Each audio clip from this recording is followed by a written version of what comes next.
Cousins, good morning. Good morning, everybody. Hope everybody is having a good one. Why do I feel like I'm lagging? I don't know. But good morning, cousins. What's going on? How's everybody feeling? Who's up in here early morning? We started our Thursday stream earlier than normal. Um, let's see who in here. Existence. What's up, cousin?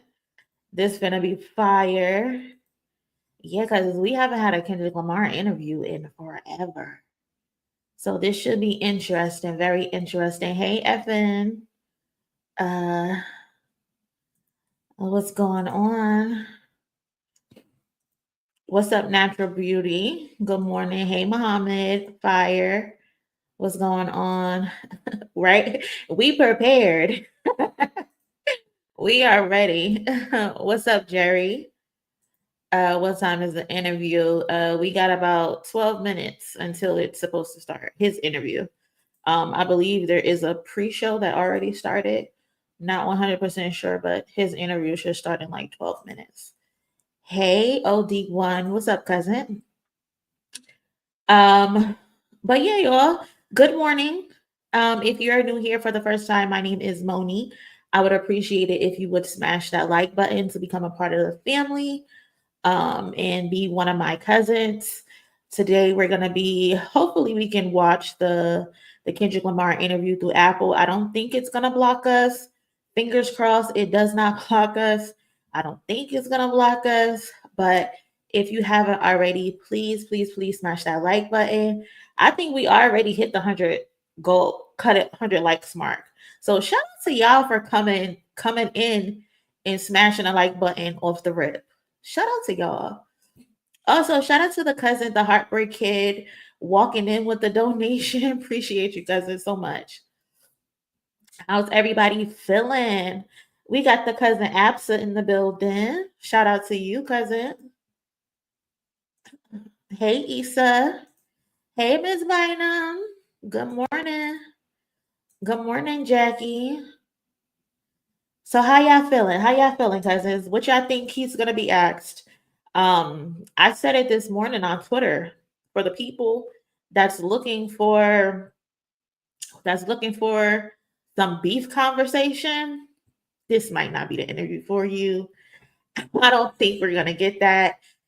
Since Ebro is joining this interview, at first we initially thought it was gonna be Nadeska, but he weaseled his way in to be a part of this because he just could not let her do it on her own. I think he's probably gonna try, but if you're looking for some beef questions, ain't happening. Ain't happening. Listen to the music.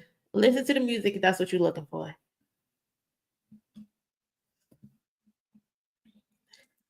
You ain't even have to make the announcement, Demi. They came in turned up. They came in turned up.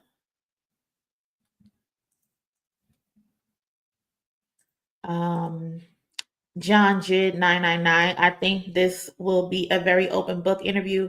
I think Kendrick will talk about the album a lot in California. Yeah, I believe so as well. Um, if you watch the previous interviews, they talk about, their basically their road to the Super Bowl, their career leading up to this moment to the Super Bowl, like how many years they put in, what it took for them to get here, their preparation for the Super Bowl. Those are the type of questions that are asked from Nadeska or Ebro. I think they may take some crowd participation questions, but I think those questions are vetted before they're allowed to be asked based on the previous interviews that conferences I've seen. So again, if you looking forward to some why did you diss Drake questions, I don't I don't think this is the interview for you, so you might as well just leave. You might as well just leave. because you're not gonna get it. Just like you didn't get it in the Harper's Bazaar interview, you're not gonna get it here. So um Ebro better keep it cute. See, I love the fact that we all know that it's Ebro who's gonna try to be messy. That is fucking hilarious. I love that we all know that it's Ebro's ass who's messy. Nadeska, she's gonna keep it professional, she's gonna stay by the book, but it's that damn Ebro who weasels his way in to be a part of this. Because usually Nadeska did it by herself. She did the Rihanna interview by herself. She did the other interview by herself. Ebro did like the introduction, but that's fucking hilarious. That we are all on the same record with this nigga. He's messy. Shout out to Frank for the donation. Good morning, cousin. Super Bowl will be epic, y'all. I can't believe we already here. It's this Sunday. Like he announced that back in September, and we are finally here. Time be flying. Time really be flying.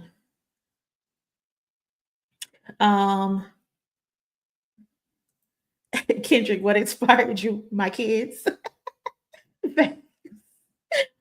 Facts. What questions do y'all want him to be asked? That's what I want to know. What questions do y'all want to be asked? I think somebody said in here, ask him if there's gonna be a deluxe. That would be a good question because we are all of a lot of us are of the mindset that G and X was like a mixtape, even though it's being credited as an album. Before we know it, it's going to be time for the concert. I'm telling you. When did you decide you hated Drake? The moment I met him. The moment I met him. When are we getting that deluxe edition? Yeah. So how long was G and X started? I'm guessing you mean like how long ago it was started? That's a good question. Hey Regina, good morning. Good morning, Angelique. Cousins, if you haven't already, please, please, please smash the like button. For me, I would really, really appreciate it. Keep it about the music for sure. Kendrick, what is your favorite food? He just pulls out a can of yams or some cereal or something.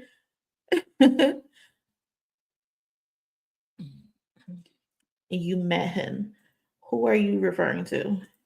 Ask him if ever plans on collaborating with Nas on a song. That's a good question. When I found out he was a fake colonizer, a womanizer. What was said on Whacked Out Murals? Listen, if you want to know how he feels about Drake, go listen to Whacked Out Murals.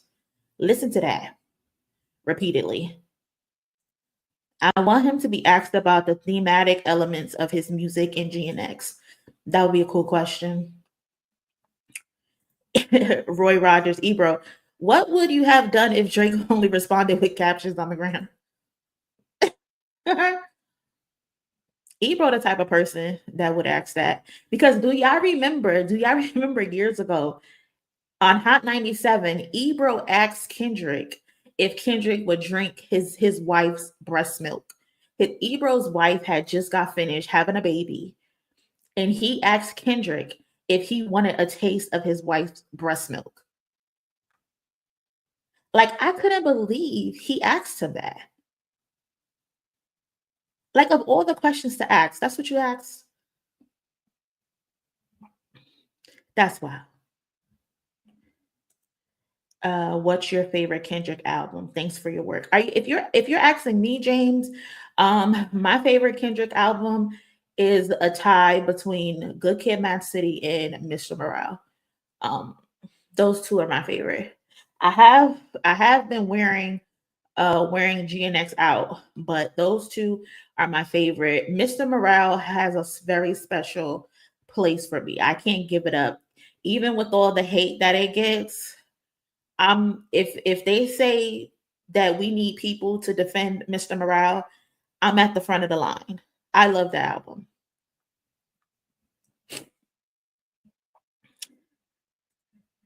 Yes, cousin. He asked him that.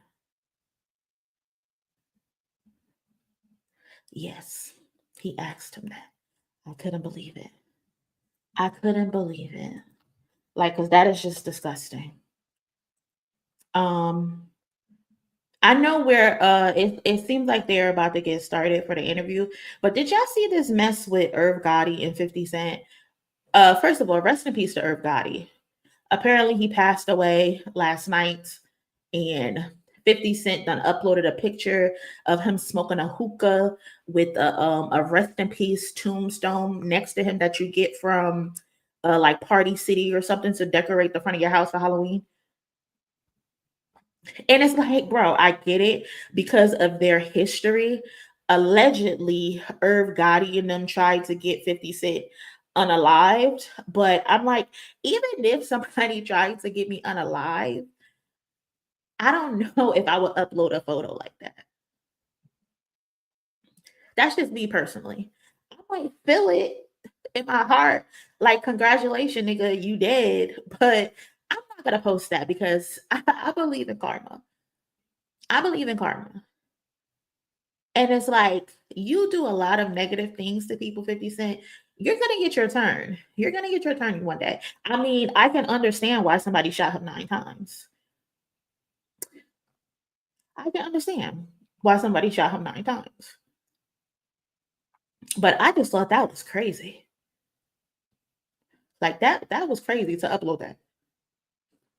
And the wild part of it is that today is the anniversary of Get Rich or Die Trying coming out. Wild timing. Crazy timing. Crazy timing. Facts, twin. I understand why he would do that, but it's just very corny. That's my thing. Like, you're gonna die too. Like, we all gotta go. We all gotta meet our maker.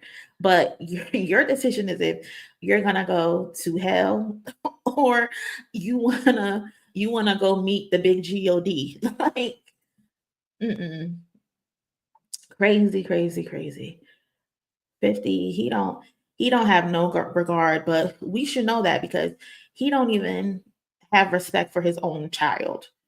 Like, he's disrespected his own son before. Um, it says that we got a new member, but I don't see it. I don't see it at all. Shout out to whoever became a member to the channel. Appreciate you.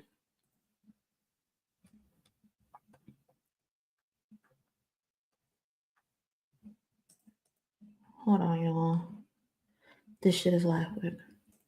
He basically claiming a natural death as if he sent a hit. Yeah, it's just wild. It's just so disgusting. But anyway, some antics speak to the kind of person and heart you have, or in his case, the lack thereof. Right. And it's like, why do you be beefing with everybody?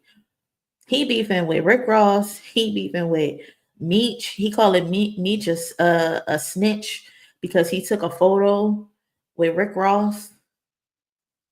Like, at what point do you just grow up and do you let the mess go? I don't know.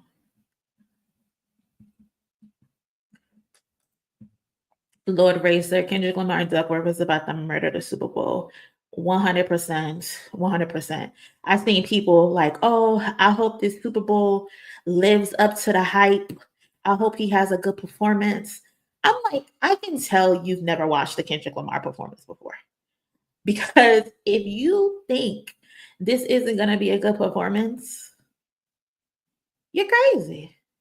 I don't think Kendrick Lamar has one bad performance. And if he does have a bad performance, it was from early on in his career where he's just probably walking back and forth across the stage. Like, there's not one bad performance. Hey, Q Smooth. My day has been good. I started my day at like 5 a.m., unfortunately, but it's been a good day. I'm taking a break from work to come on here and do this. So if you see me keep looking over here to the side, that's my work computer. So yeah, but my day's been going good. Thank you for asking. I hope your day is going well as well. We're one day closer to Friday, and then we're here for the weekend. I'm ready for white people to be upset 2 Sundays in a row. Listen, them white people are carrying on real bad about Beyonce. They are carrying on so bad about Beyonce and Billie Eilish. And I just love the fact that Billie Eilish lost every single award on Sunday. And the only one people are upset about that she lost is the one to Beyonce. They don't care that she lost to everybody else. They don't care that she lost to everybody else, but they pressed about her losing to Beyonce. Mind you, Billie Eilish got like 9 Grammys, y'all. She's only like what 22 years old. I think she got a couple album of the years under her belt. The girl got an Oscar. Like y'all are tired and y'all are just messy. Let it go. But yes, I'm ready for them to be upset as well. For real.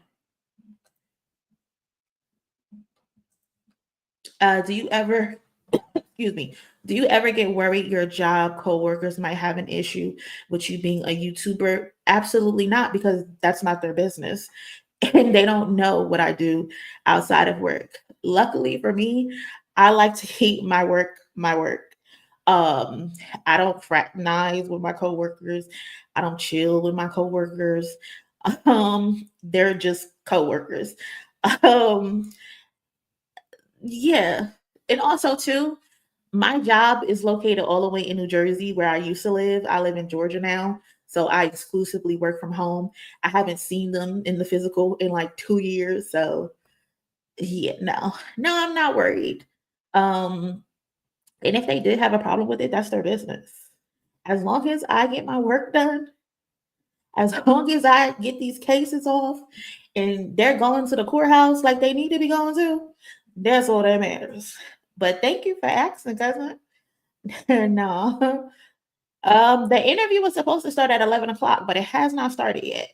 So we just waiting. I got it over here on my other side of my screen. So I'm monitoring it for sure.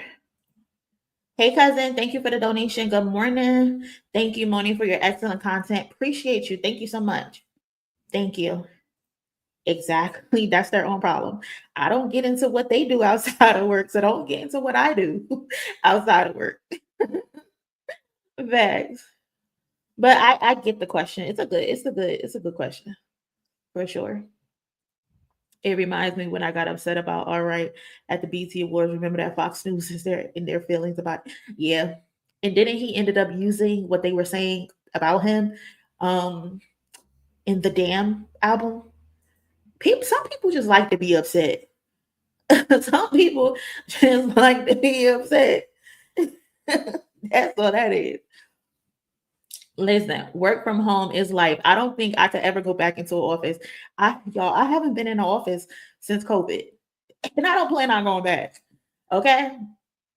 I do not plan on going back. They talking about Trump is sending federal workers back in the office.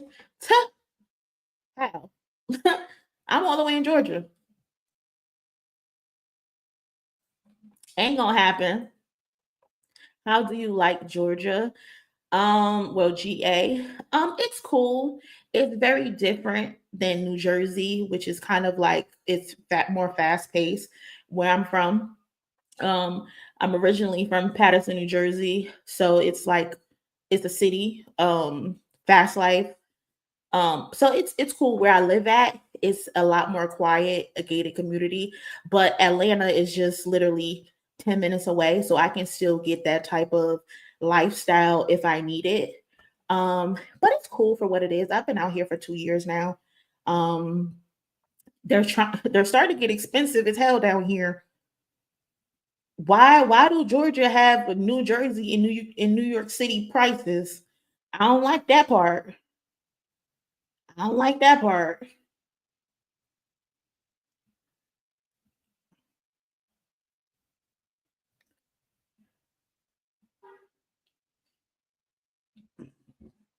Moni, have you heard about the YouTube channels getting strikes for covering AK? Yeah, I saw that. I definitely did see that. And it's the main one of the main reasons why I made sure if I did decide to talk about academic situation, I did not include the young child in the videos because for one, I'm not a child psychologist. So I shouldn't one be talking to that young boy, and two, I shouldn't be exploiting um the situation in that type of way because it's a very serious situation. Like we're talking about a grown man having unacceptable conversations with a minor. So I know how strict YouTube is with their I guess laws, so to speak. Like they will restrict you if they see a child in your video. So I try to stay away from that, but I think it is messed up that if academics is reporting these accounts and using child restrictions on them, that's wild and that's corny. That's very corny. And YouTube needs a better algorithm because sometimes it just be their system that's running on generated bots that just react to some type to video sometimes. It's just like when they yellow mark us. Like you can have a certain type of caption and they'll automatically yellow mark you and then you have to send in a request. That shit is so annoying. But it's just crazy. It's crazy. I did see the other day that some white dude, he has like 5 million followers, covered the academic situation. And I said, that's good. I don't know who this person is, but that's good. The more people who cover the situation, the better, because we don't need this to just be confined to the urban and the Black community. No, his actions need to reach far and wide. So if you have a platform with 5 million followers, yes, talk about that weirdo. Talk about him. Talk about that weirdo and get him out of here because he should not be able to just get away with saying certain shit and then he get on his platform and want to be humble and want to be meek. No, have that same energy you were just having 2 weeks ago where you said nobody could touch you and nothing can be done to you. No, pack him up. Pack him up. Get him out of here. You don't get second chances like that, especially not for a situation like that. Hell no. No, get him out of here. Hey, therapy. What's going on? Yeah, you got to get what you can get in this economy. In Trump's economy, you got to stay focused on both. I don't know. One day I might give up this 9 to 5 and just go straight YouTube, but I'm too scary to do that yet. I'm too scared to do that yet. But shout out to therapy. Um, did it? Hold on. Let's see. Because on the NFL, it still hasn't started yet. Hold on.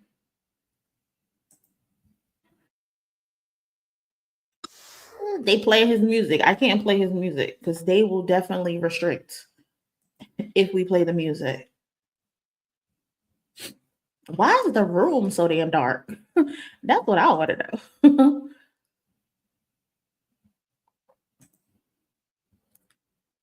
The room is dark as hell. I was saying that the other day, um, with the Usher interview, the room be dark as hell. I saw that too. That Trump is gonna be at the Super Bowl. Like, who invited him? Who invited him? Good morning, cousin. Good morning, cousin. Hope you doing good as well.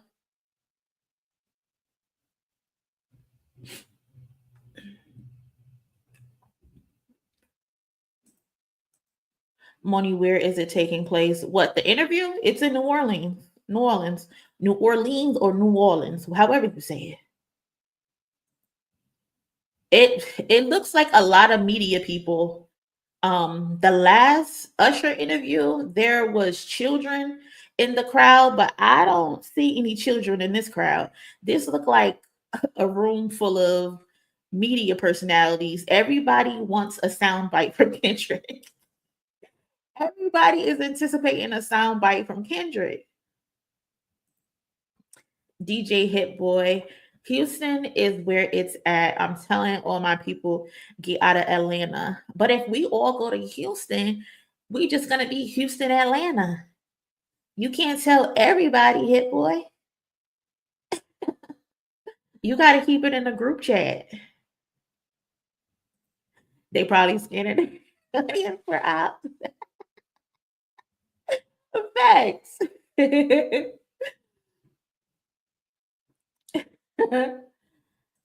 Can't wait for the narrative shifting. Oh, you know it's coming.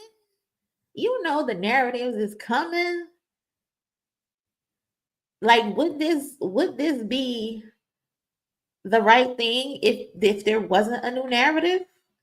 Every time there's a narrative. I can't take it.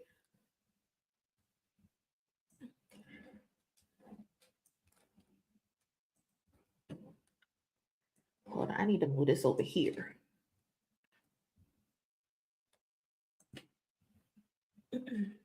Hold on. I would take the sound off, but y'all, they playing his music. And his music will definitely get us copyrighted. And I'm trying to have that.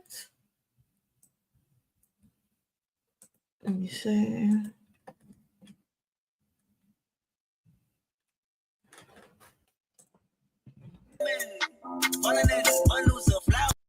Yeah, they're still playing his music. They playing all his features.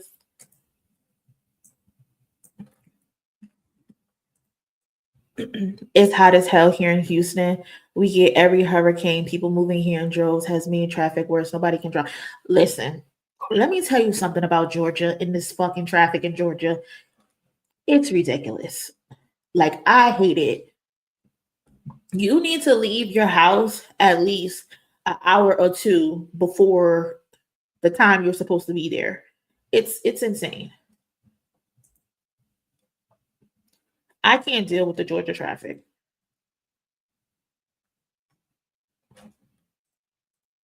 And yeah, did Lil Wayne make his announcement? I seen I seen someone posted that he's supposed to be on Jello, one of the Ball brothers song Tweaker. And I'm like, is that the announcement? Is that your announcement, Lil Wayne? I hope that's not his announcement that he's gonna be on a remix to the Tweaker song. I guess congratulations. I mean, it sounds like a song that Lil Wayne would be on. Or I was saying the big timers, Manny Fresh and Birdman. That's that's what I'm trying to figure out because I seen someone announce that at 7 a.m. I'm like, that's no way. That's the announcement. Oh, people were also saying that uh Carter 6 that he's dropping the Carter 6. So maybe that as well, but I haven't seen anything yet from Lil Wayne. I don't know. If you haven't, cousin, already, please smash the like button for me. I would really, really appreciate it. Say we got over 900 and some people in here, but only 300 and some change likes. Please smash that like button.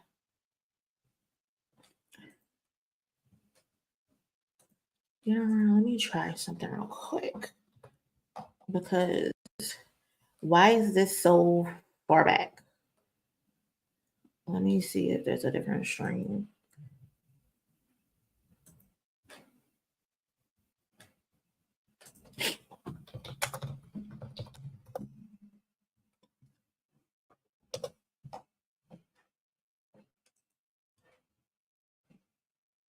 It's the same one.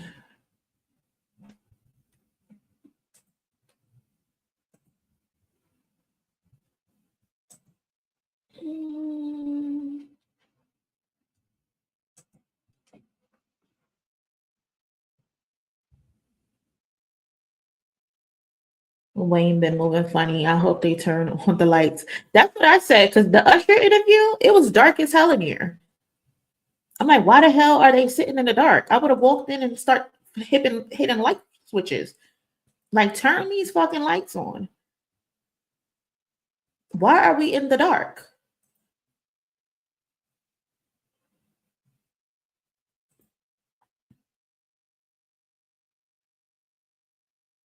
That's the same one. That's the same one.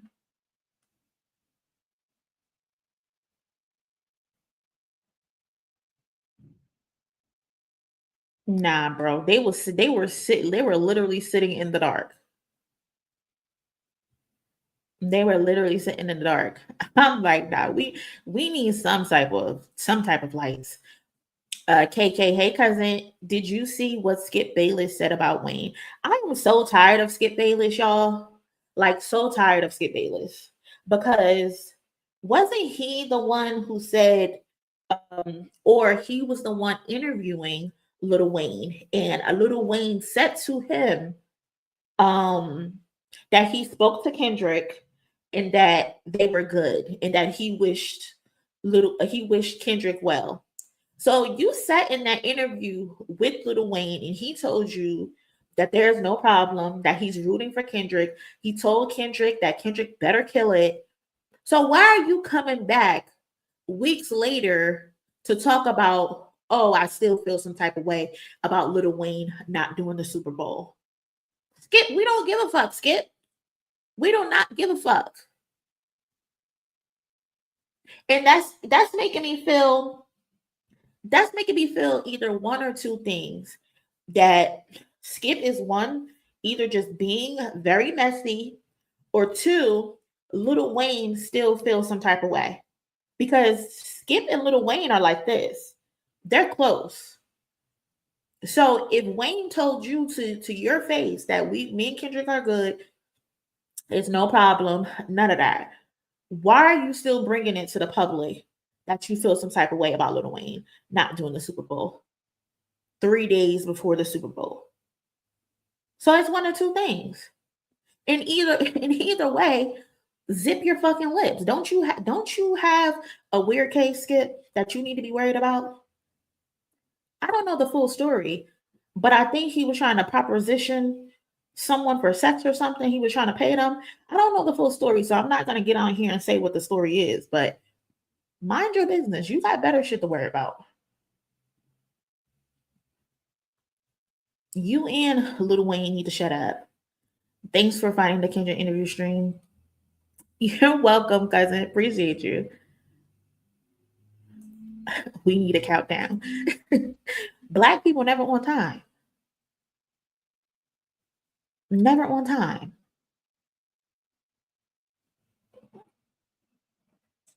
Donna, does Skip know any Wayne songs? Probably not. He just trying to get people not to watch the halftime. So shut up, Skip. I don't know. I don't know if he knows Lil Wayne songs, but I know he's very cool with Lil Wayne. Like, they have a friendship or at least a working relationship. So I don't know. Skip need to just shut the fuck up. Muhammad, so whoever doesn't click the like button, I pray you wake up next to Drake. Y'all better smash that like button so you don't wake up next to Drake. Because Drake is still on his little tour being rude. He's I think LeBron James was in his crossfire. He was rapping one of his lyrics where he mentions LeBron in his song, and he changed the lyric to like, not how I go from 6 to 23 like LeBron, and he said how I go from 6 to 23 not LeBron. So he's still feeling some type of way. He is still feeling some type of way. And to be funny, LeBron reposted Kendrick's performance at the Super Bowl in 2022 and said that, oh, he's gonna kill it. He's gonna kill it. Just petty. Everybody is just petty, and I'm enjoying it. I am enjoying it. Cause like Drake, get over it. You can say all these things you want about LeBron James, but at the end of the day, you have this man tattooed on your body. You can't come back from that. How do you come back from that? You can't pop shit and you can't talk about somebody and you got them tatted on your body like a hoe.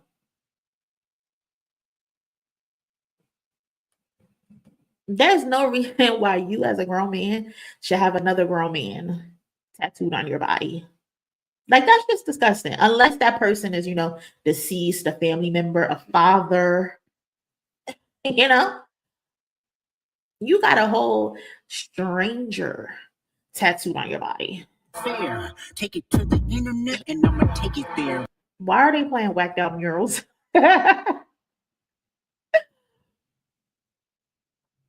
Like that is so weird. And then y'all, he's taking his anger out on um DJ Khaled as well. Did y'all see he dissed DJ Khaled as well? Like, what did DJ Khaled do to you? DJ Khaled didn't do anything to you. Why are you taking your anger out on DJ Khaled?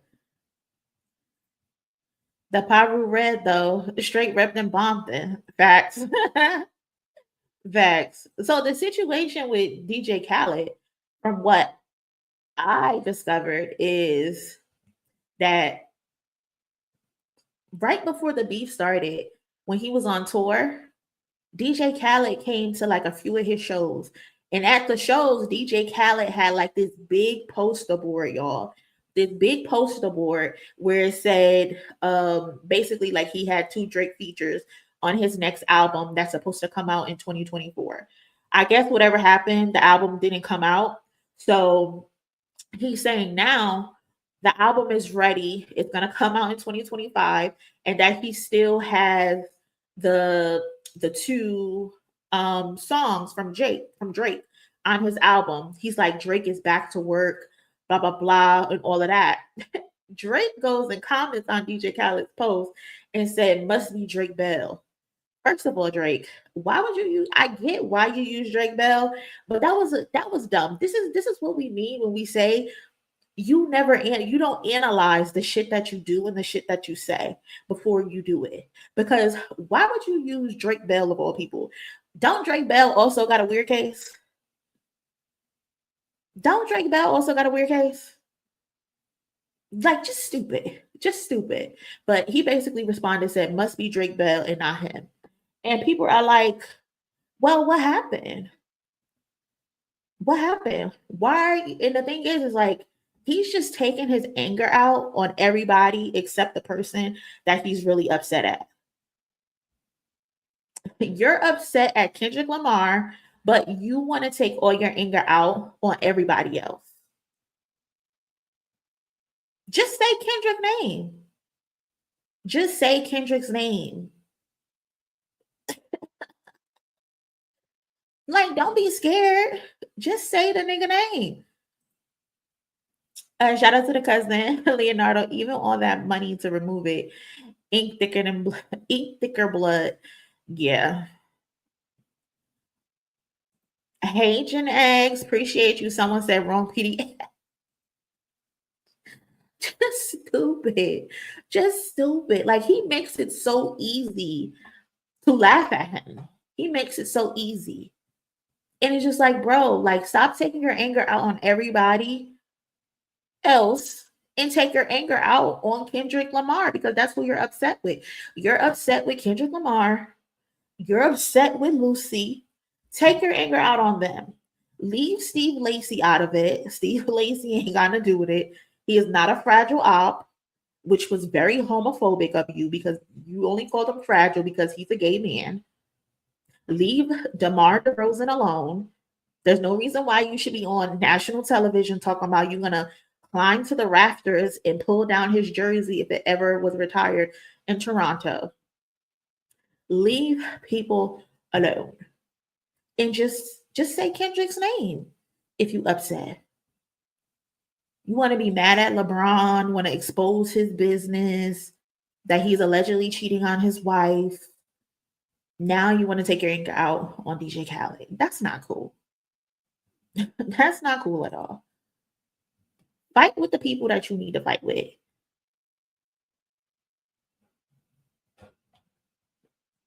Defamation Poppy is hilarious. Defamation Poppy calling anyone fragile is utterly hilarious. Yes, because and it's nothing wrong with being in tune with his feelings and all of that, but you can't be hard in this mob boss, but you always in your feelings. They be screaming out P, but they resume is boof. Switch both lanes to Are they still playing the music, y'all? It hasn't started yet for those who are asking.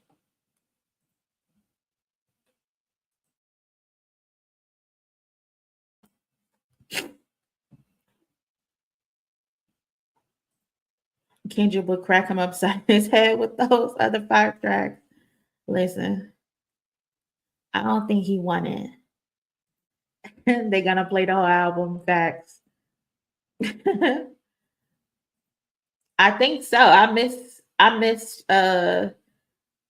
know they played Whacked Out Murals. Did they play Luther? I don't know. Yeah, rest in peace to Irv Gotti. Murder Inc. used to be one of my favorite hip hop entities. People like to shit on Ja Rule and all of that, but Murder Inc. ran hip hop for a really, really, really long time.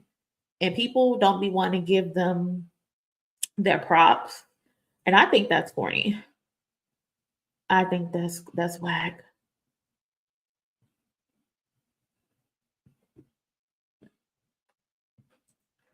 I wonder if SZA will be there since she's already been announced. I don't know. I don't know. I know she is there.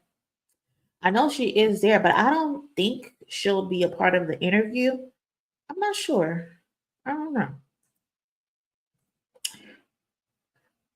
Phantomus Phanto. Monie, have you played Lawsuit Poppy for the chat yet? The same creator of BBL Drizzy. Look it up sometime. I'm gonna have to look that up. No, I didn't even know that they made a Lawsuit Poppy song. That's crazy. 600 plus likes, over 1,000 watching.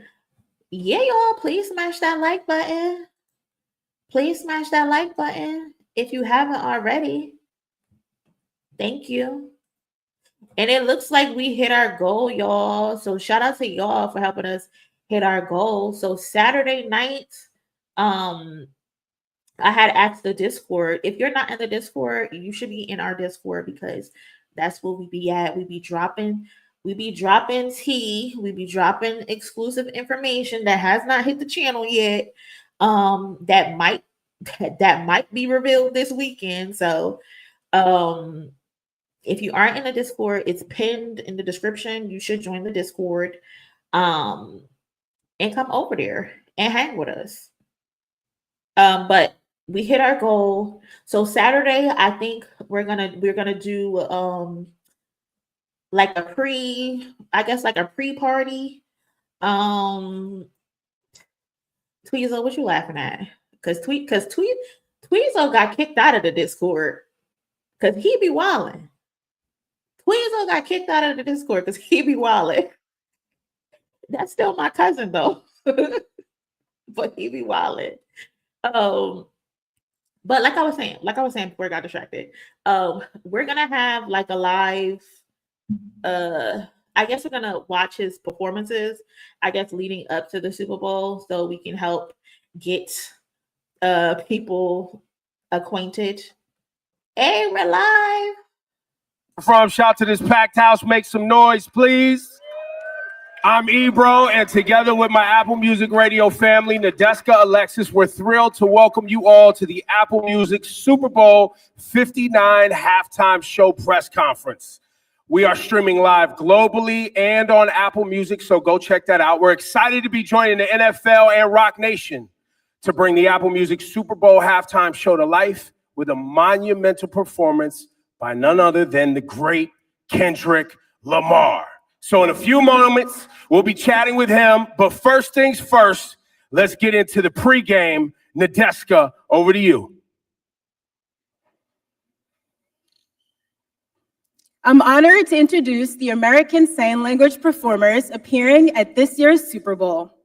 Performing Lift Every Voice and Sing, we have Otis Jones IV. Performing America the Beautiful and the Star Spangled Banner is Stephanie Nagaris. Performing the ASL version of the Apple Music Super Bowl halftime show is Matt Maxey and ASL interpreter Dylan Guile. Please welcome our official American Sign Language performers.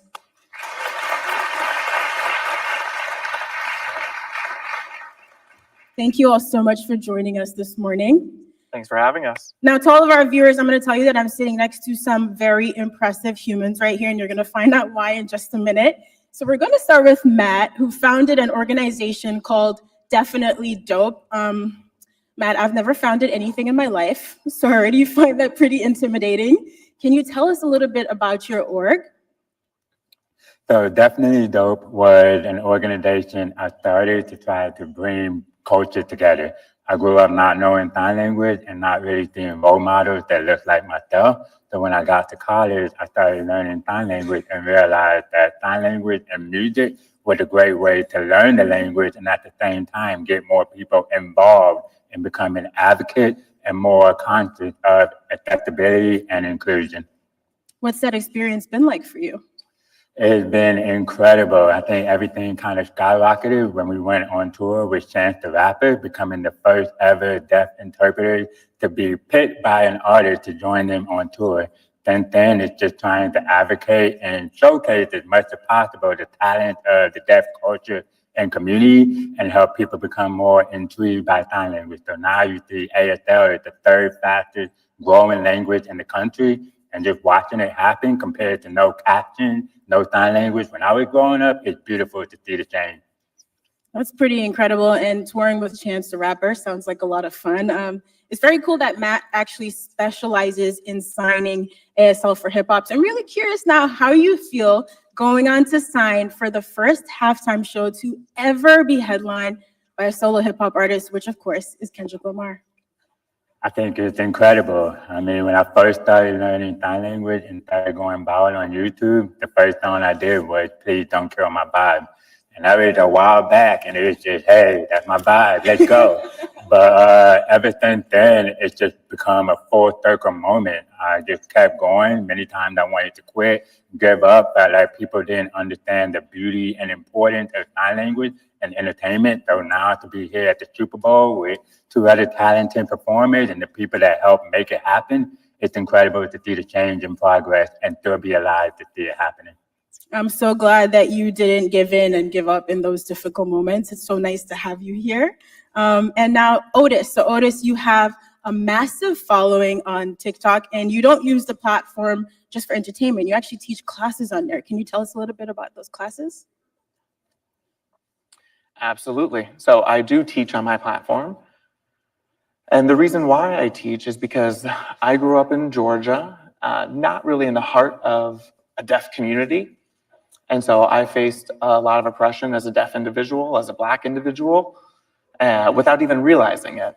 And so now when I look at myself, I'm thinking about other kids, other young Black deaf kids who are out there. And so I'm using my platform to try to make some change in the world, to try to make things better. I want to educate people about language deprivation, which is something that I myself have had to go through. And so I want to educate people about the importance of American Sign Language and making sure that they have that in their lives. You see what I mean? I told you all these were some very impressive humans. And Otis, you've performed at multiple festivals like Bonnaroo and Rolling Loud. And I'm curious, where does performing at the Super Bowl halftime show rank in terms of cool musical experiences for you? Okay, no lie, I can't compare this to Bonnaroo and Rolling Loud. I mean, the Super Bowl is at the top. It has to be at the top. But it's not just because it's the Super Bowl, but I think more importantly, being here, being in New Orleans specifically, this is where my family is from. My parents and grandparents come from New Orleans, so this is a home. So to be performing at the Super Bowl in New Orleans is a huge honor, especially to be signing for Lift Every Voice and Ledisi, because she's also from New Orleans, and my mom grew up listening to Ledisi. So again, it's really a huge honor, and I can't wait to be signing Lift Every Voice on Sunday. Oh, I didn't know your family was also from here. That's really beautiful. Did you tell all your TikTok fans to tune in? Of course, I will. I will tell them. Okay. Yeah, they're going to be tuning in for sure. Thank you for the reminder. Of course. Now, Stephanie is an activist, a model, and an actress, a casual triple threat. You've been on numerous TV shows, so you're not new to being in front of the camera, but I'm wondering if you could tell us what's the difference for you being on a TV production set versus doing a live show like the Super Bowl halftime show? I mean, they're completely different, because on a TV show, really, I feel like a very spoiled actress, because if I mess up, I can just do another take. As soon as the director calls cut, I get another opportunity to do it. And so you can do it as many times as you want to make sure you get that perfect take. But for a live event like the Super Bowl, I mean, you get one shot, that's it. So that's huge for us performers, but it's really thrilling. It's exciting for us, and it's exciting for our community. We're just gonna go out there and do our best. Yeah, you are. You seem to me like a one take kind of girl. You got this. Now, Stephanie is also a founder. So she does have a company called Pepita Productions. Can you tell us a little bit about your company? Yeah, absolutely. So just for some context, Pepita is a small pumpkin seed. They're hard to crack, they're hard to break. And I think that's a good metaphor for our community. Of course, our community is small, but we have been through a lot. I mean, if you've just listened to us, we've had to work pretty hard and break down some barriers to get where we are. The world is not designed for us, and so we've had to work hard to break through and make it. My family is from Puerto Rico, so I identify as Latina. And I didn't really grow up seeing a lot of deaf Latina role models on the screen. And so growing up, I kind of decided, well, I had to create a future that I didn't know existed.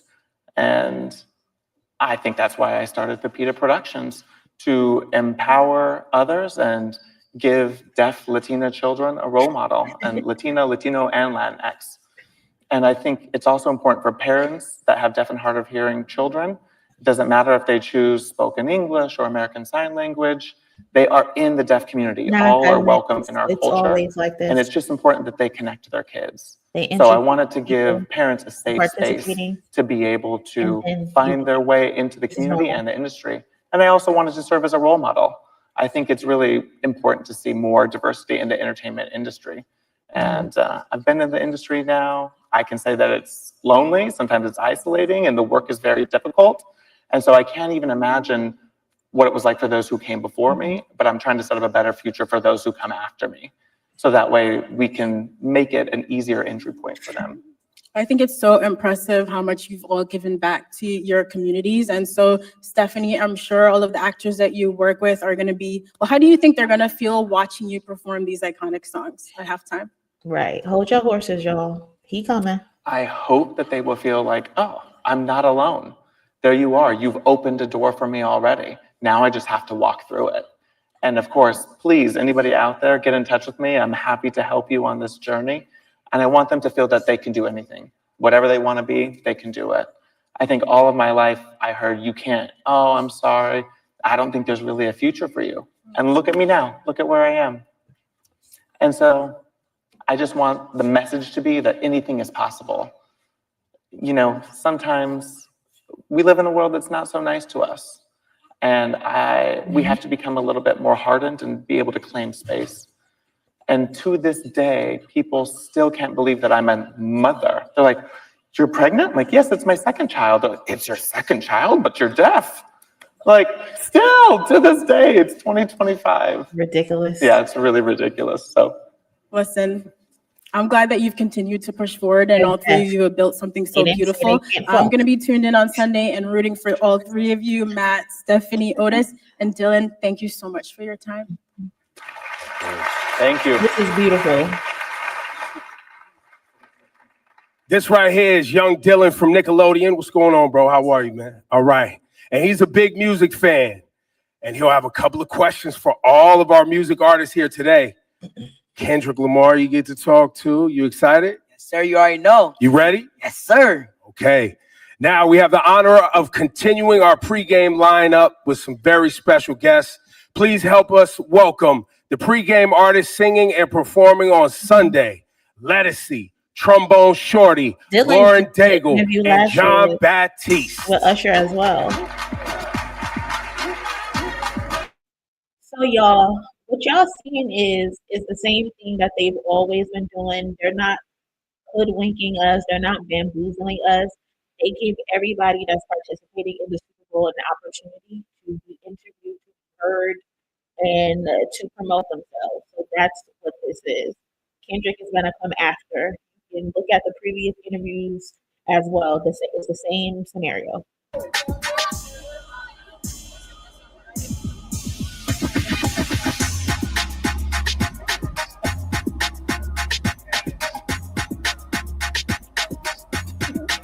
Oh, go down.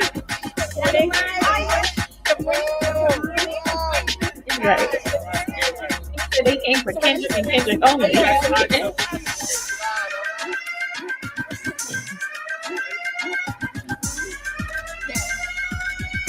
That's all. A little bit of patience. Let these people get their shit off. Good morning.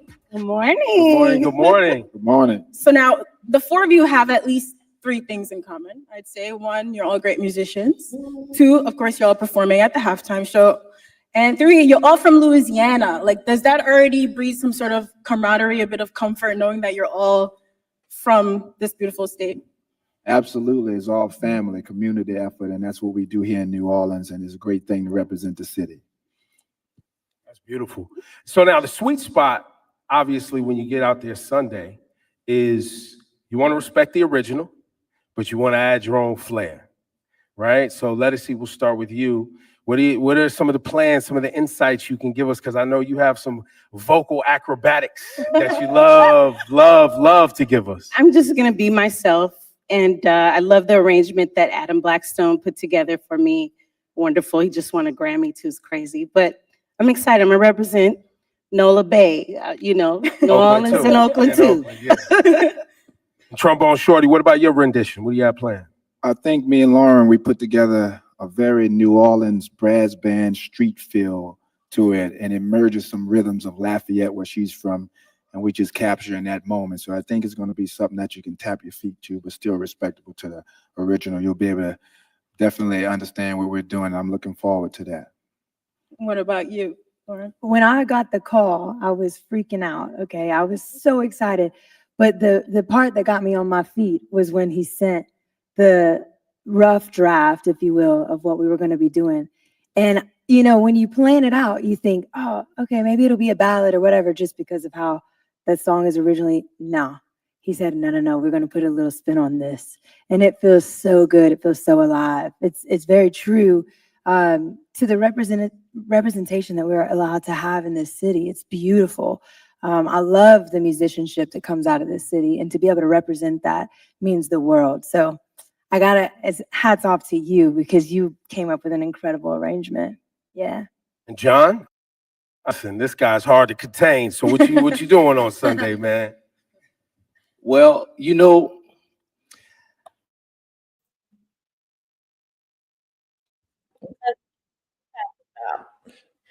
have to stop. It's not that serious. He's not going anywhere. He's gonna come out. Chill out and let these people get their shit off.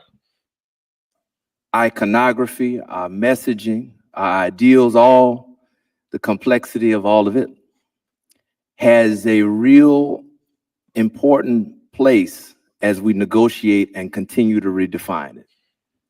And I think when you listen to music, and you feel that way because it's an amazing capturing of that, because it's constantly evolving, walking into, while it also is remaining the same. This is the normal routine. So that's why I love creating music, because you can take from the past, bring it into the present, and forecast the future.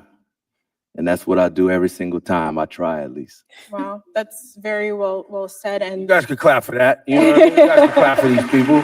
Don't be afraid. It's like, speaking of history and looking to the future, So Ledisi is going to be performing Lift Every Voice and Sing. And just a little history fun fact, you seem like a lady who would enjoy some history. This song was performed publicly for the first time all the way back in 1900. So now we're looking at 125 years later, you're performing this song, not only in your hometown of New Orleans, but also simultaneously on a global stage. What does it mean to you to be able to perform this anthem on the stage? 125 years of legacy, American history, culture. Every person here, this song, I'm overwhelmed. I'm honored. I feel like I'm in alignment with greatness to stand in this moment and sing that song. So yeah, that's all I can say about it. I'm honored. That's I'm beautiful. about to start crying. I know, I see it. I see it. Sorry. Listen, the Black National Anthem is, it's a lady powerful about to song. cry. This And- means something and to her. We're honored to have you. Have a little patience. Because I know you personally, and I know what you're capable of, and I know what you're going to Yes, channel my up there, and patient. we're all going to feel it. So thank you very much. Can I ask a question for anyone, how you contain yourself? Because some of these songs are so emotional, and when you're there performing and you're in the moment, your heart's really in it. Do you ever get to that point where you feel a little choked up and you have to somehow dial it back and stay focused? Well, I think I'm choked up the whole time, even the phone call. You know what I mean? It starts there. Can you come and sing? But I'm used to this in my career, just like Mahalia and Marian Anderson, standing in moments, representing the past and the future and the current state of the world. I'm used to that pressure. So I just remember who I'm doing it for. I remember my ancestors. I remember everyone waiting for this moment to feel hopeful and to feel Coming up represented. next. So yeah, I do get choked up. I'm choked up the whole time, but I have a job to do. That's what I think about. Now, John, you performed one of the most popular renditions of the Star Spangled Banner, and in the last 5 years. So, what's your inspiration this time? I'm thinking about my grandfather who just passed. My brother Troy, we played at his funeral. Try not to get choked up here. But he was, anything great about me, he was one of the blueprints of that. And he was 17 years old and was the first wave to integrate the Navy, served his country. And I think about a lot of people in my life who have represented what I believe this song is about and should be about at its highest aspirational level. So when I channel that, it makes it feel like it's me, but it's way bigger than me. So I'm just a vessel for that energy in the world to continue. And if that can happen, I might get choked up. I might, but it's bigger than anything, because the energy transcends, even if you get a little bit of a mist, But I think when we're in the moment, when you're channeling, it's almost beyond emotion. It's a spiritual channel that happens, and you're not present, you're watching. So that's really the goal always for me. That's a great goal. That's incredible. And, Lauren and Trombone, Shorty, you touched on it a bit earlier, but you both come from pretty different musical backgrounds. And in true New Orleans style, you are going to blend those genres for a beautiful rendition. And so we'd love to hear just a little bit more about what it was like sitting down together and blending those styles. It was a lot of fun. We actually, before we did it, we talked for like 2 hours just about New Orleans and different things, and then we got it in, we recorded it.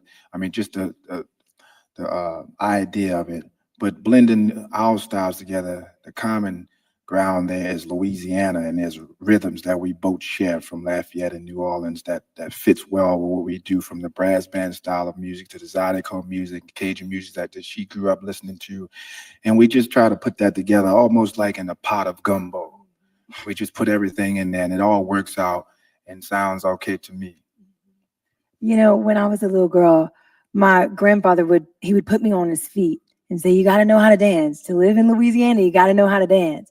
And when I hear the rendition that we're going to sing, it really does remind me of those moments of dancing in the kitchen. And growing up, I grew up on Cajun Zydeco music, but I would come to New Orleans to fill my soul with the brass bands. I mean, I remember sitting on street corners and just my jaw being dropped to the floor. And, you know, there's so many incredible musicians in this city that are profound. Like, they could go into any studio in any part of the country, the most incredible studios and the mom and pop studios, you know, and blow people out of the water. And to be able to be a part of that synergy and that current that's flowing through here, I think the common thread that we kind of touched on earlier is family. Like, really, when Troy, we did a music video, gosh, was that like 2 years ago or something when you came over?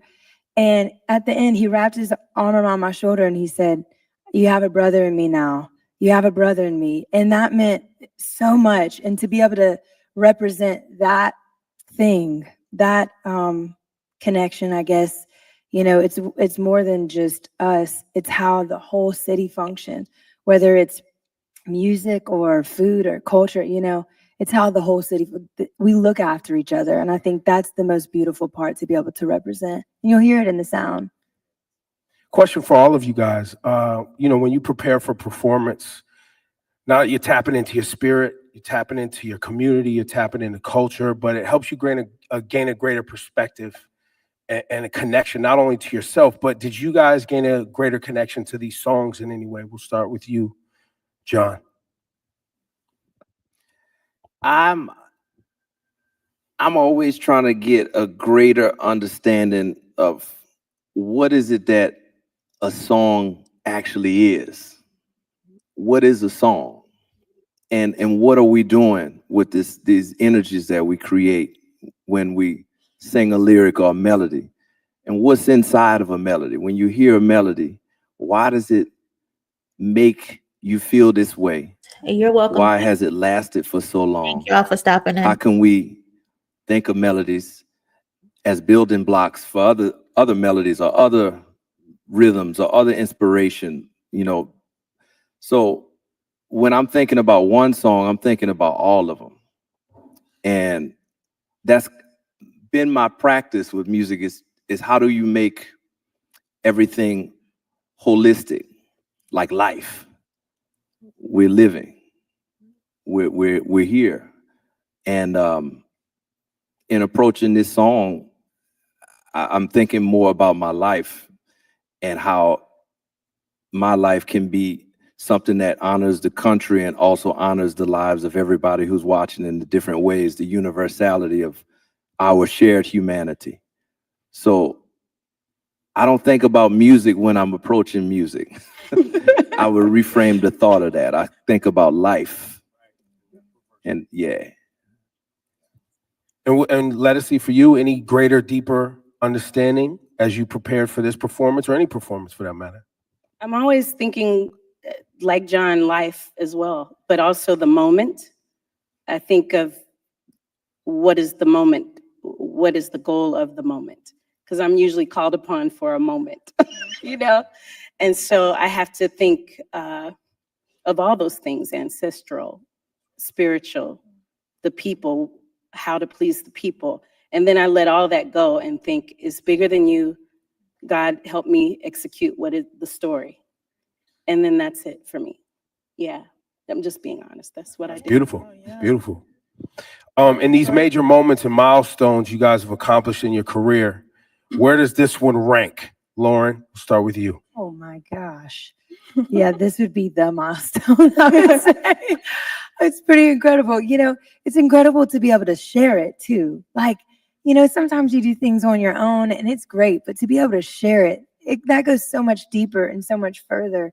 And just sitting on this sofa with this assortment of people is just unbelievable. Like, to be in your hometown and to be able to sing a song that you love and you grew up. I mean, I remember being in grade school, we would do the like honor to the servicemen every single Veterans Day. And we would sing this song. And I remember it meaning so much to me then. I had no idea that 20 years later, 25 years later, let's be honest, I'd be singing it, you know, with friends. And that means so much to me, really does.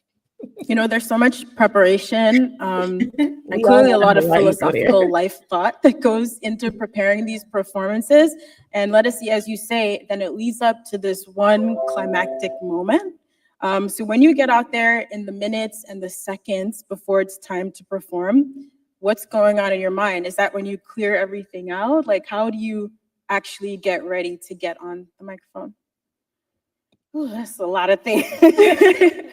I just keep thinking of this little girl from Holly Grove, riding her bike, singing with her family, singing, moving to Oakland, then going around the world on bigger stages, and then coming back here, full circle, back home, back home, wanting to show that I am from here too, and to be given that moment. I'm thinking of all that. And then I'm gonna take a breath and I'm gonna sing the mess out of this song. So that's what I'm thinking about. That's why it's emotional. My grandparents, my family, my cousins, my new family that Troy knows, I call you every time. It's just, I think of family and community. And then I'm thinking, tell the story. That's beautiful. You know, someone once told me, they said, I was actually doing an Apple Music interview, Kelly, she said, the space between what comes off of your lips and the way it lands on someone's ear, that's God's space. Wow. And when you feel that, when you know this is gonna come off of my lips, and I'm just gonna hope and pray that whatever is translated in that thin veil of time lands on people's ears, that actually elicits some sort of transformation. I think that's, you know, when you talk about it, I'm like, that's the airspace you're working in, girl. Yeah, that's it. That's it. Yeah. You guys ready? You guys ready for Sunday? Make some noise. Oh, come on. Thank you. Now, we actually do have some questions for you all as well from our kid reporters. Are you ready? All right, let's get to our first question. So our first question is from Hayes Adler. Hi, Hayes. My name is Hayes Adler. What advice do you have for kids trying to reach their goals? I think the advice I would say is to make sure whatever it is you're doing that is passionate, that is pure passion behind it, and that should be your passport to see whatever you want to see. You know, don't go for fame or money. Just really love what you do. Practice very hard and just let the passion drive you. Next, thank you, Hayes. Thank you so much. Next, we have Alvin Williams with a question. Hey, Alvin, how you doing? Hey, I'm Alvin Williams. I'm a little with Big Brothers and Big Sisters New Orleans. Yeah. What is one piece of evidence a mentor has shared with you that has stuck with you and you now share with those who you mentor? You belong. You're worthy. Just study and do your work. Yeah. Thank you, Alvin. And we have one more question from Young Dylan. Hello, my name is Young Dylan with Nickelodeon. It's very nice to meet you guys. And Nickelodeon wants to know, if you could slime your biggest inspiration, who would it be and why? And this is for all of you. Well, my biggest inspiration is right here. And I was slime him. Bring out the slime. Let's go. We got the slime. I mean, we grew up doing all type of crazy things like that to each other, so it'd be a big payback to him. Yeah, slime Troy right back, huh? Listen. Ooh, we got some stories. Yeah, in love. Slime. On Nickelodeon? Oh, me? I don't know. I've never heard a question like that. But the people I would want to slime, they'd really not be happy about being slimed. But as he gets a pass on this one. He's sorry. I would say my crew. I took my crew to the Atchafalaya Basin. That no people in this room might not know where that is, but it's around the corner. And I made them jump around jump in the water with alligators. So I feel like it would be on the same level as being slimed. So I'll do it part 2 with my crew. Thanks for those questions, fellas. Those were great questions, She guys. Thank you. understood what the reference is. Ledisi, Trombone, Shorty, Lauren, Daigle, Jean Batiste, thank you so much for spending your time with us, for sharing your heart with us. Looking forward to seeing you perform on Sunday. Go out there and have fun. Thank you. Thank you for having us. Thank you so much. Thank you for having us. That was beautiful. I can't wait to see them perform at the opening This is great. of the Super Bowl. I'm new here. Thank you, John. The show rolls on. We can talk about his world-shifting pen, his Pulitzer Prize-winning album, You're welcome, his President. 22 Grammys, or his seismic impact on music spanning more than a decade. But nobody can speak for the man better than himself. Please welcome Kendrick Lamar. Well, y'all gotta make some more noise than that.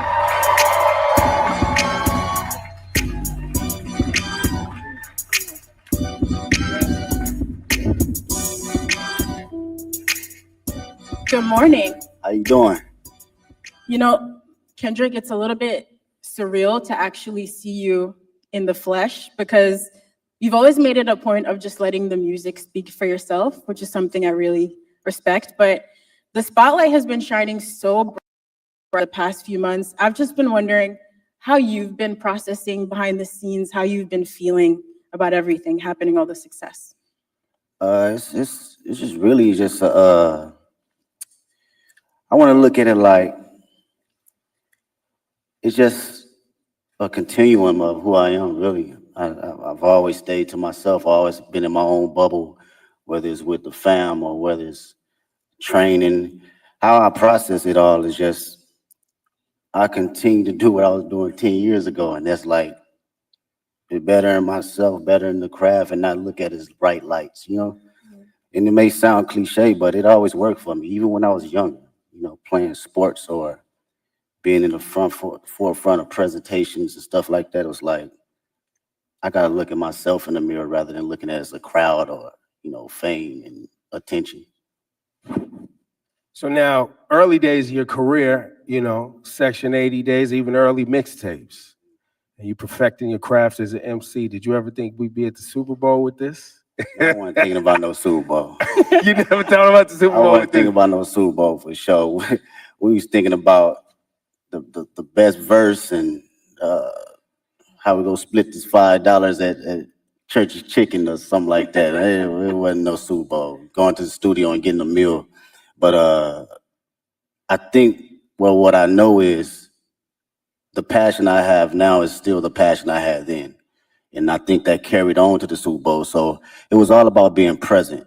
As long as I was present in the studio and present in whatever that line was or whatever that mistake was, rapping or doing hooks or choruses or whatnot, I was present in that moment. I felt that passion. I think being present and not actually foreseeing everything kept me in the grounded state of mind in order to be at, you know, big stages like this. I think we felt that presence and that focus in your work for the past 15 years. Like Ebro said, going all the way back to projects like Overly Dedicated. And so seeing you perform with Dr. Dre at the halftime show 3 years ago, we already felt like that was the most hip hop, beautiful halftime show ever. And now for you to come back and be the first solo hip hop artist to headline, how does it feel being the artist to hit that milestone? And, you know, just your thoughts on what that means about hip hop's progression and impact over the years. But that shit, it made me think about like the grind of it. You know what I mean? A lot of people don't see like the story before the glory, man. And that shit is like shuffling out your mixtapes and, you know, going to neighborhoods and parties and performing there, hole in the wall spots. It reminds me of the essence and the core response of rap and hip hop and how far it can go. So for me, that should mean everything because it puts the culture on the forefront where it needs to be and not minimized to just a catchy song or verse. This is a true art form. So to represent it on this type of stage is like everything that I've worked for and everything that I believe in as far as the culture. Like I live and die by it. This shit done changed my whole family life. So I don't take it for granted at all as far as the art form, you know? It feels like that was a lot what this year was about too, right? Like you, I guess, you know, you took it and put it on your back and you felt like a line needed to be drawn, right? Was that your intent when you rolled out this year? Was like, yo, I'm drawing a line. Like here go Ebro, y'all. My intent was to always keep, I think from day one was to always keep the nature of it as a sport. You know, I don't care how motherfuckers look at it as far as like as a collaborative effort, you know, that's cool too. But I love when artists grit their teeth. Like I still watch battle raps. I still watch Smack URL from Murder Mook to Lux to Tay-Rock, you know, my bro Daylight. This has always been the core definition of who I am. And it's been that way since day one. So I don't think it was a thing for this year. It was always just a continuum. And what I will say about this year, it was more from a space where I think a lot of people was putting rap to the back, and you didn't see that. You didn't see that grit. You didn't see that bite anymore. So I always took that in consideration in going into any type of my music. That's interesting. So I hope this makes sense, right? You know, we've been following your journey for about 15 years, and you have been so consistent in the messaging and the focus, like you said, and you've always moved with integrity. So in a lot of ways, I feel like we thought we knew exactly who you were as an artist in a positive way. And then last year, it felt like you unlocked a whole new dimension for us. But that person, like you said, was always in there. But I'm wondering, do you still surprise yourself sometimes? Did you surprise yourself last year, or was it just us, the fans, with our jaws on the floor, just stunned? That's a good question. Surprised myself? Nah, I don't think I surprised myself, because this for me and for my partners that's been around me since 2005, 2006, like my brothers, they know my personality. They know my capabilities, even when it wasn't presented to the public at first, right? So this is just like a revolving door of what I've been doing in Carson Studios, at the homie garage, or my brothers at TDE, or just anybody around the city of Compton in LA. It's just magnified to the level where I've progressed it and did enough hours to know, okay, I know where to place it now. I know how to make it connect with people. It feels like each album too, getting to this point, was like, it was an album for the culture and it was an album for the critics. You know what I mean? And then it would for the critics. Yeah. And then GNX comes along and it's like, nah. This album for anybody, everybody, and anybody who want it at any time. And you brought that energy. And the energy you brought on GNX was an energy that I don't think was really happening in hip hop. Like, it's a Public Enemy level energy. It's a Ice Cube, America's Most Wanted energy. For sure. Like, it's a classic, timeless energy. Talk about your headspace between Mr. Morale and this GNX. Yeah, no, that's great. Go back even further, man. Speaking on that energy, like, it's my cousins was like DJ Quick, and Dre, these folks that my people was playing. So I always had that DNA. And you heard that DNA a little bit on Good Kid, Mad City, but I wanted to tell my story first, right? And fast forward to GNX, I felt it was just a perfect time, because not only the energy was lost, but it was the energy that was bubbling inside of me as well. I wanted to go back to the forefront of just the bite and just the grit of rap, just all raps and hard ass beats. And that's like the basics for me. I thought about, damn, what I used to like when I was a kid. Hard raps, good beats, that's smacking, right? And it was a great transition from Mr. Morale, because that was my most intimate. I wanted to go inside of my own psyche and my own personal withdrawals and see how it connects with the public and who can relate. So during this time around, I think it was necessary of coming out of that cocoon and feeling like, okay, I arrived now. I can spread my wings and show every state of who I am as far as Kendrick Lamar. And you really did spread your wings. I mean, you just came off a huge Grammy wins. You walked away with 5 awards, and you won Not Like Us won for Song and Record of the Year, which in itself is remarkable. But I think for people who love and respect hip hop and the roots of this culture, the competitive spirit of it, it has been a little bit mind-bending that you created this massive cultural award-winning anthem out of a battle rap song. And how is that something, after you got off that Grammy stage, you got home in some quiet time, what was going through your head? I was just thinking about the culture, really. It's always that for me first. I'm not even bullshitting with you. It's like, when people talk about rap, man, the conversations I hear, they think it's just rap and it's not an actual art form.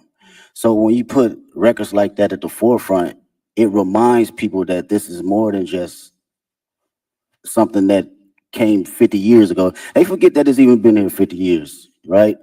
And like kind of like belittle it.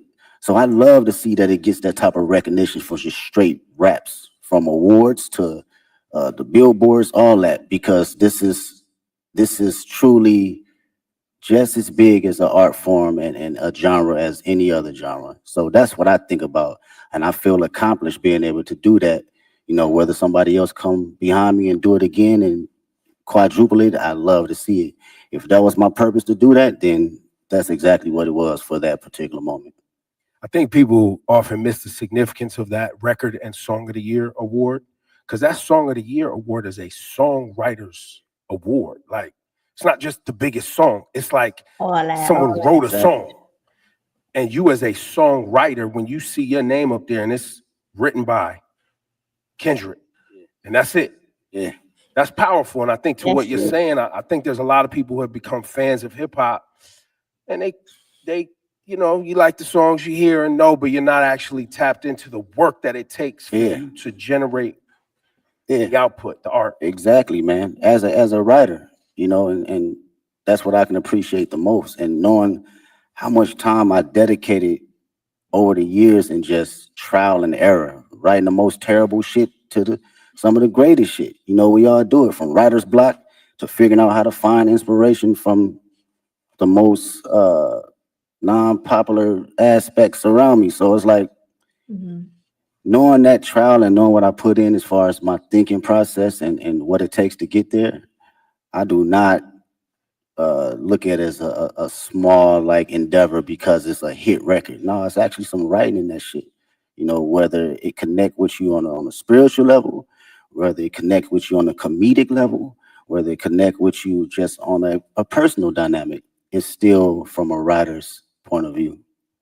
Yeah, you are an incredible writer. There are songs on GNX like Reincarnated.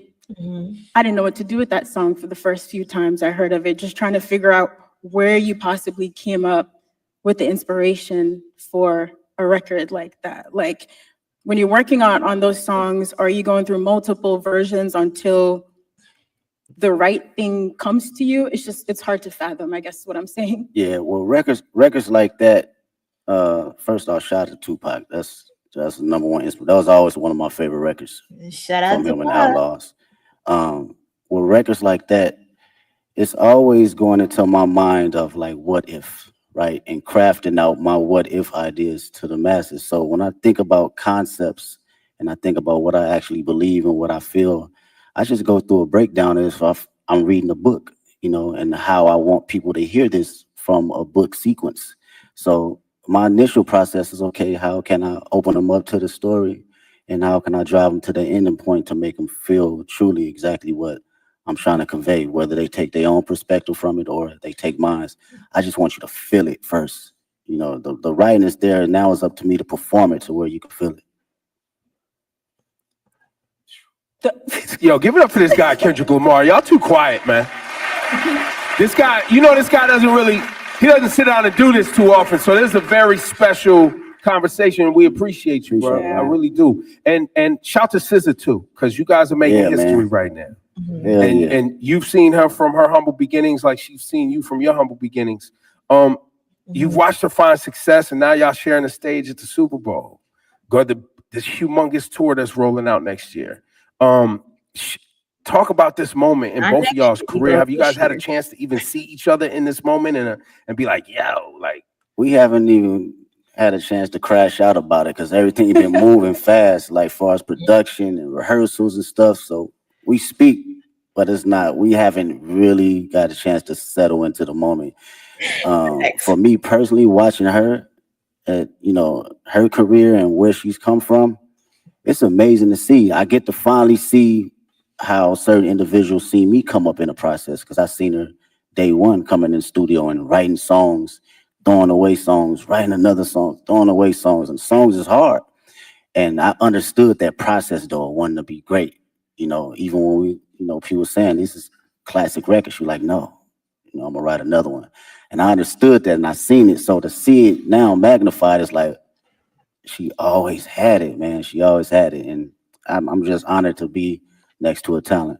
Yeah, you've both worked really hard to be here in this moment. And on Heart Part 6 is really amazing to hear you detail that journey for old and new fans, coming up through the ranks at TDE and now launching your own agency, PG Lang. So performing at the Super Bowl halftime show is very much, us as fans getting to celebrate you and this beautiful musical legacy, but also now you're stepping out as an entrepreneur. What has it been like to build your own business and to also showcase some of that creativity from your agency on this platform? Oh man, I love the process. Shout out to PG Lang. Make some noise with PG Lang. Yeah, that's my team, man. It's 30 incredible individuals, 5 extraordinary executives that work day in, day out to make sure we are doing something that will long live the culture. From a music standpoint, from a creative standpoint, fashion, film, books, day in, day out of just being around like-minded individuals that have different perspectives outside of just music. So through that process, it was a challenge for me, but even more a process of me enjoying, different ideas and different backgrounds on how to look at things. I love it. Being on calls and, formulating business ideas and ventures outside of my usual norm, it challenges me. And I can't wait to see what happens next. I know it's going to happen next. Yeah. I think for the audience too, and anybody watching around the world, the PG Lang thing is I think people see you as an artist and someone who makes music, but I don't know if you want to share it today, but the level of detail that you yourself, along with Dave and shout to the whole PG Lang team, but y'all as friends that came up together, you in the edits. Like what we're going to see on Sunday is PG Lang production. Yes, that's all PG Lang. That is us sitting day in, day out, from the edits, the production, the stage design, the music, the sound tech. It's everything across the board, and it takes a lot of work. It takes a lot of creative individuals. I can't sit here and say it's all me, because these are people that are just as passionate and want to see us win, but also want to put out something that lives a long, long time. And with Dave's creative mind, it's just, he's insane, man. That dude is like Basquiat in so many different fashions. You can clearly pick his brain about anything, and he'll give you an answer right down the middle to help you decide for yourself. So that's something I can always appreciate. Yeah, I'd say with all of your powers combined, y'all are really diabolical. Like when you roll out the videos, all the visuals for GNX, just the way you all move strategically together, it is inspiring beyond the music. Just thinking about how to approach life and art in a holistic way. And so when it came down to planning for this Super Bowl now, you've teased on the album coming up to New Orleans with this LA energy. How did you guys approach the show and trying to figure out how to pay tribute to the classics in your catalog with this new music in like a 13-minute set list? Yeah, it's wild. Mr. Morale's like an hour and 30-minute tour, so it's like you gotta smack the shit down all the way to 13 minutes. It's kind of wild, and it's interesting because it lets you know kind of where you at and your perspective on how you think about catalog and the music. For me, I love being present. I love being present, man. It's my favorite. It's very hard for me to live in the past. It's very hard. I respect the past wholeheartedly, but being in the now and being just locked into how I feel and the energy I have now, that's the LA energy for me. That's something that I want to carry over to New Orleans and for the world to see. This is me, this is Kendrick Lamar, 37 years old, and I still feel like I'm elevating. I'm still on the journey though, you know? And I want that energy to, you know, ooze out into the televisions and to the people that's in that building. Well, and on that, you know, the connection between Black culture and New Orleans and how important and shaping our ancestors were in this town, music, jazz, all that. You always put our culture and Black culture at the forefront of your brand, your music. Same thing in LA. A lot of our family members moved out to California from the South for new opportunities. Man, so there's a big connection between LA and the South. So when you say you walked in to New Orleans with that LA etiquette and all of that, I don't know if people really grasp that, but you got to be feeling that energy like when you are out ready on Sunday to do your thing. That's a bar. It's crazy, bro. Out of all my friends, LA, us growing up, all our grandparents either from Louisiana, Texas, Chicago, like period. So our dialect and how we talk, it gauges from like the South and like the Bay Area. So like going to the store, we say I'm finna go to the store. Like that's some South shit, you know what I'm saying? That's not no LA, right? So that energy right there, and you know, making that correlation, it means a lot to me for people to understand that. And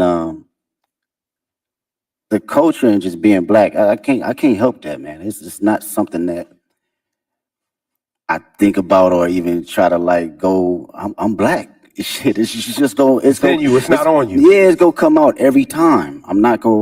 I can't sugarcoat it. You know, I can't be on the I'm Black. Downplay it. I'm at a point in my life. I can't necessarily fake the funk for nothing.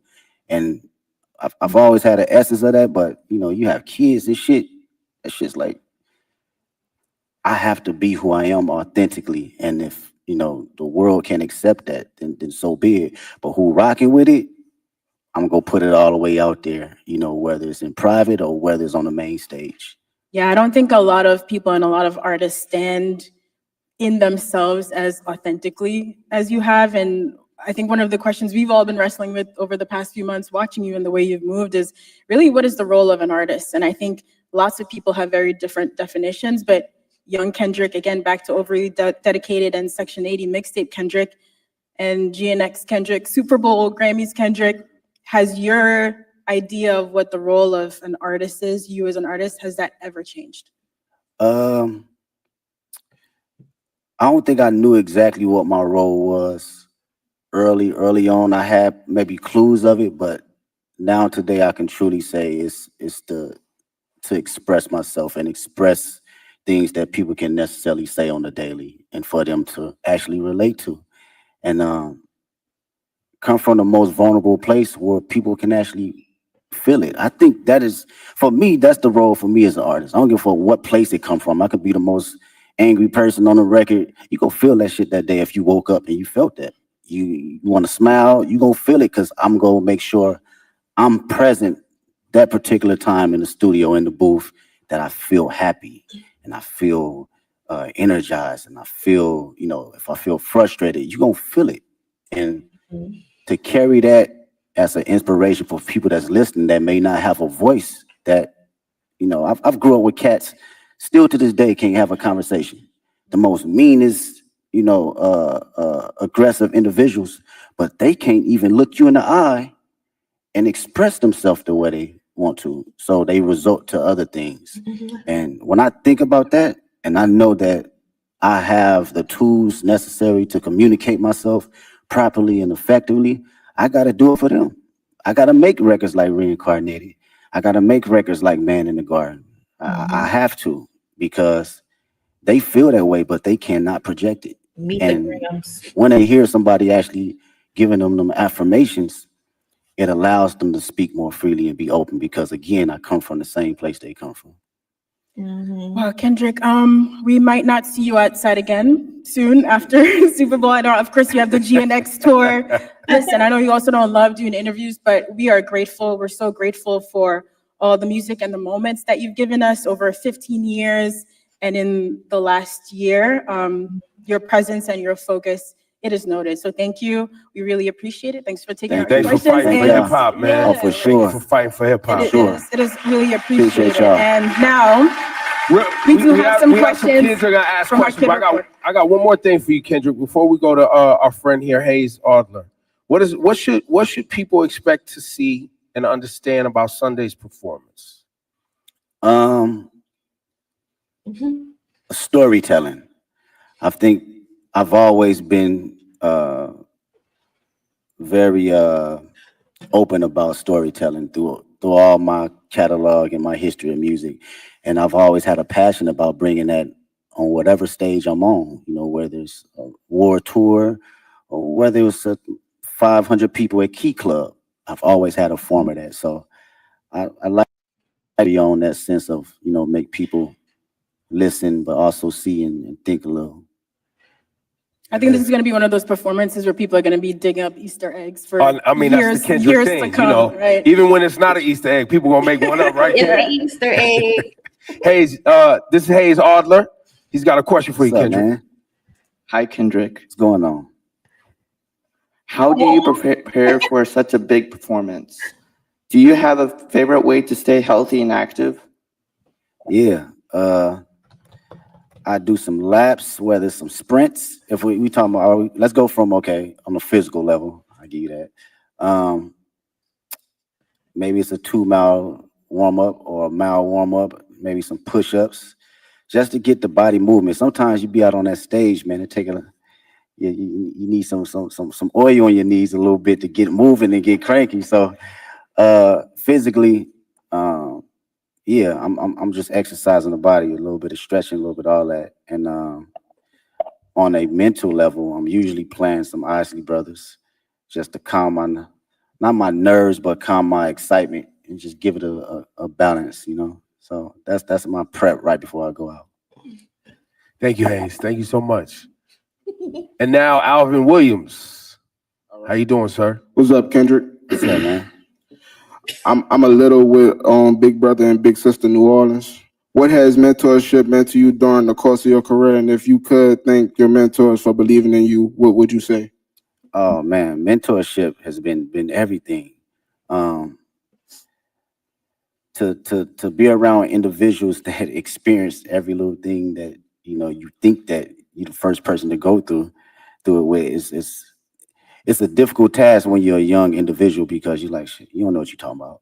But as you progress and you be like, damn, he or she was right, you begin to understand life a little bit better and not be so judgmental to people that have been here before you, right? The greatest thing I would say, mentors, a couple mentors that given me was like affirmation, and to always give myself space to believe in who I am, even when I wasn't feeling it, right? You can accomplish so many small things or big things, and you still can fall in a slump where you doubt yourself. And even though these mentors haven't seen the spaces and been in the places I've been in, it was always time to allow me to share exactly who I am or how they see me and what I'm capable to give to the world. And I think that goes a long way, you know, from people in the highest places and the lowest places. We all need them. All right, thank you. Thank you. Thanks, Alvin. And we have one more question from young Dylan. What's up, Mr. Kendrick Lamar? There you go. That's an artist right there. Yes, sir. It's a truly honor to meet you. And my question I have for you is, what advice could you give to kids about not being like anyone else? And how could they stay authentic while pursuing your path? It's a great question. They said the number one thing people feel in the room, you know, over love and over fear is being authentic. And this my homegirl Ink, actually, we was talking about this in the studio. She brought us in the studio, and I was like, damn, how many times I've been in a room where people felt you so intensely that it inspired them and inspired the person next to them and inspired the people in their household. So how to stay authentic? Was that the question? Or you have to believe in yourself and have to know that it's only one you. You're an amazing individual, unique. You're a miracle. I wake up every day and I'm like, this shit is crazy. Not crazy from a standpoint of being a celebrity, crazy, just life. It's just wild. When you really sit down and just think about it and just bug out on some wild it's wild. And to know that you are in this existence and in this world, visual is only you, you have to know that you got to carry that authentic nature of allowing yourself to say, this is who I am. This is how people are going to see me and also going to respect me. And it's going to inspire people to have truth, because when everyone's authentic, what comes out of that is true love. It's no boundaries. We don't have any courtship on judgment. We don't have any perception of being able to ridicule anyone, because you showing up as your true self, I'm showing up as my true self, and carrying that nature to take you places. Appreciate His you. answers are just as thoughtful as in the music. It's ridiculous. Thank you, Dylan. Thank you, Kendrick. Appreciate you. Ladies and gentlemen, one more time for the great Kendrick Lamar, please. Thank you so much for your work and your dedication. I Thank you. appreciate you. Appreciate Go out there y'all. and have fun on Sunday. Thank you so much to everyone for joining us today. We can't wait to see Kendrick take the Super Bowl halftime show stage. While you wait, you can listen to his catalog in spatial audio. Now, look, shortly after the performance, you'll be able to stream the full halftime show right there on Apple Music. You can listen, you can watch, you can sing, all the things Kendrick all the time on Apple Music. So one more time for all of you, Kendrick Lamar, thank you for delivering as usual. The show on Sunday is going to be special and amazing. I'm positive. Thank you all so much.